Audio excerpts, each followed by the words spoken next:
ครับภาษาละนานั้นก็บ่ใช่เฮียนยากอะหยังเนาะครับมาตั้นเฮียนอักขระนะครับก็คืออักษรนะครับเฮียนไม้ก็คือสระนะครับมาเอาสองอย่างนี้มาผสมกันกันตามหลักการของภาษาละนานะครับมา7 วัน1 เดือนตั้นก็อ่านออกเขียนได้แล้วนะครับมาการอ่านนั้นมันจะง่ายกว่าการเขียนนะครับมาจะโละเข้ามาแล้วก็ท่านจะไปเขียนเลยเนี่ยมันก็กึดบ่ออกนะครับมาท่านจะต้องมาหัดอ่านให้มันคล่องให้ก่อนนะครับก่อนที่จะไปเขียนนะครับมาวันนี้เราจะมาหัดอ่านภาษาละนาในรูปแบบของก่อน8 ตลาดนะครับมาที่เขียนอ่าในในกวีข้าวกวีก่อนของภาคกลางนะครับเฮามาเขียนเป็นกำเมืองนะครับมาเฮามาดูเลยนะครับวันนี้นะครับหมายมาฟ้านะครับตัวฟ้านะครับมาฟ้ากับฟ้านะครับตัวนี้มันออกเสียงทะนะครับทะนะครับเฮาจะต้องใช้ตัวทะนี่แหละครับตัวทะของละนาเนี่ยครับถ้าเราใช้ตัวตะแล้วมันก็ต้องอ่านว่าเป็นตะนะครับมาตะลายจนนะครับอันนี้เฮาออกเสียงทะแล้วเฮาก็ใช้ตัวทะนะครับตัวทะของภาษาละนาคือตัวนี้นะครับฟ้าทะลายโจรนะครับมาในกรรมไทยนั้นเพิ่นใช้ตัวละรอเรือสะกดนะครับมาในภาษาละนานะมันโจรนะครับมันเปิ้นใช้แม่กลนะครับแม่กลก็คือห่างหน้านะครับเห็นไหมก็ถ้าใช้ตัวละนะมันก็อนุโลมนะคือว่าอนุโลมภายใจอย่างไรก็มันก็บ่มีปัญหาอย่างนะครับมาแต่ความจริงนะโบราณพวกใช้ตัวห่างหน้าเนี่ยนะครับเอาง่ายๆนะครับเอาง่ายๆนะฟ้าทลายโจรนะครับมาอันนี้มันเป็นกรรมร่วมนะครับมาสมุนไพรนะครับสมุนไพรนะครับมาสมุนไพรตัวปะละหงเนี่ยอ่านเป็นตัวพอพานนะครับเป็นตัวทัดไปนะครับปะผะปะผ้ามะนะครับปะผ้านะครับปะเมื่อใส่ละหงแล้วก็จะต้องอ่านเป็นตัวทัดไปนะครับคือตัวผ้านะครับสมุนไพร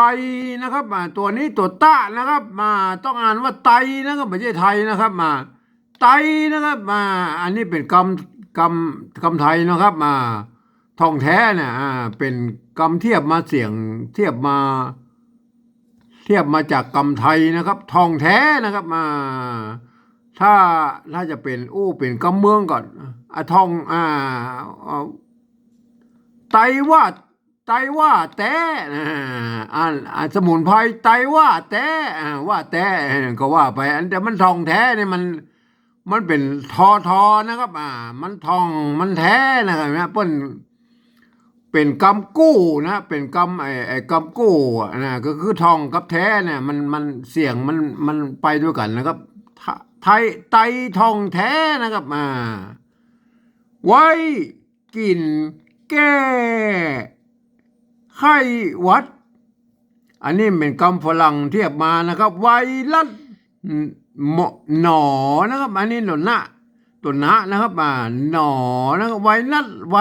สหนอนะครับเป็นคำฝรั่งนะครับอันนี้ก็เหมือนคำฝรั่งนะโคโรนานะครับโคโรนาหรือโคโรนาเนี่ยนะครับโควิดนะครับอันนี้เป็นคำฝรั่งเทียบมานะครับติดบาลอนะครับนี่มันรอเนี่ยมันเสียงไทยนะครับเมื่อเป็นเสียงไทยแล้วเราจะต้องอ่านออกเสียงรอเรือนะครับรอนะครับมันไม่ใช่กรรมละนานะครับรอนะครับติดบาลอนะครับก่อนหาหมอกินไว้ก่อนผ่อนนักเบานะครับแม่ผ่อนนักเบาไอเจ็บนะครับตัวนี้มันใจไม่เกะนะครับแม่ถ้าบ่มีตัวบ้าเรียกอ่านว่าเจนะครับเจใส่ตัวบ้าเข้าไปกับเจ็บนะครับแม่ถ้าท่านบ่ใส่ไม้กะนี่ถ้าจะใส่ไม้ซัดก็ได้นะครับมันก็เขียนได้2 แบบนะครับไอเจ็บ คอนะครับตัวนี้ตัวข้านะครับข้าหางยาวเนี่ยเพิ่นสร้างมาทีหลังนะมันเป็นเสียงคอนะครับแทนตัวคอละครังนะครับ ตัวข้าคอละครังในวรรคนะครับเพิ่นบ่เข้าใจกันนะครับ ตัวข้าคอละครังนะครับจะใจตัวข้าหางยาวนี่นะครับในการออกเสียงคอนะครับในภาษาชาวบ้านนะครับไอ้เจ็บคอจดนะครับได้นะครับได้เนี่ยมันไม้ไก่เนี้ยนะครับไม้ไก่เนี้ยนะครับถ้ามีเนี้ยนี่บะใส่ก็ได้ก็ได้ครับบะใส่ก็ได้นะครับได้เลยนะครับไม้เกยนะครับไม้เกยเนี่ยก็จะมีไม้กิสระอีอยู่ตรงนี้นะครับอ่านว่าเลยนะครับมันตรงกับข้ามกับเลียนะครับท่านก็เขียนก็คือระวังไว้ตัวนะครับจดได้เลยนะครับนี่สระเอยนะครับเลยนะครับยานะออกเสียงยอยักษ์ไทยนะครับยออยู่ยาอย่างยากนะครับตัวอยเนี่ยตัวยะนะครับยาเฉยนะครับจะชะยะนะครับเฉยนะครับนี่เฉยนิ่งนะครับยานะครับออกเสียงยอยักษ์ไทยนะครับอยู่ยาอย่างยากเลยเนี่ยภาษาละนาแล้วเปิ้นมีไม่เกิดอย่างเดียวก็ไม่ขอจ้างเปิ้นก็อ่านมาแล้วก็บ่ต้องมีอากันย้อนนะครับบ่ต้องมีอากันย้อนนะครับอย่างดิ่งลงปอดงอดเหงาจ้านี่มันจะหรือจ้าหรือจ๊ะมันก็ส่วนแล้วแต่คนเขียนเพื่อจะเขียนนะครับแล้วแต่ลูกเล่นของเพื่อนนะครับมันจะจ้าหรือจะหรือจ๊ะมันก็สุดแล้วแต่จะเขียนนะครับถ้าเพื่อนเขียนมาอย่างนี้ก็อ่านว่าตามไปตามนั้นนะครับอ่านว่าจ้านะครับจ้างอดเหงานะครับงอดเหงานะครับบอนี่มันเป็นคำพิเศษนะครับปกติแล้วมันจะต้องมีอากันย่อนอยู่ทั้งรูปนี้แล้วก็ใส่ไม่เยาะนะครับพอดีมันถ้าเขียนเต็มยศแบบนั้นมันจะไปตรงคำว่าบ่อน้ำบ่อหินอย่างนั้นพวกอะไรโบราณพวกเลยตัดอากันย่อนออกไปเห